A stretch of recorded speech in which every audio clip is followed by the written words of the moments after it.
Police মন্ত্রী নিজে ব্যর্থ, উত্তর দেওয়ার মতন যোগ্যতা হারিয়ে ফেলেছেন বলে তিনি পুলিশ কর্মী অথবা অফিসার তার স্ত্রীদের রাজনীতির অঙ্গনে টেনে নিয়ে আসলেন, এটা খুব সমীচীন হয়েছে বলে মনে হয় না। তবে পুলিশ আধিকারিকদের যে ভাষাতেই হোক, যেভাবে নিন্দা করা হচ্ছে, ঘোরতর বিরোধিতা করা উচিত।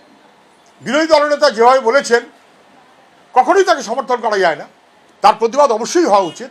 কিন্তু তার প্রতিবাদ যারা করেছেন আধিকারিকরা বেশ করেছেন, কিন্তু অনুব্রত মণ্ডল যে অশালীন কথা বললেন পুলিশ আধিকারিকদের সম্পর্কে, এবং তারপরে অনুব্রত মণ্ডল সম্পর্কে সরকার কিছু না বলে পুলিশ মন্ত্রী তাকে প্রমোশন দিলেন, সভাপতি করে দিলেন জেলার, সেই ব্যাপারে যদি আধিকারিকরা বা আধিকারিকের স্ত্রীরা যদি কিছু না বলেন, তাহলে মনে হবে যে মুখ্যমন্ত্রী বা পুলিশ মন্ত্রী পুলিশ আধিকারিকের স্ত্রীদের রাজনীতির অঙ্গনে নিয়ে আসছেন, যেটা বেঠিক, ঠিক হয়নি।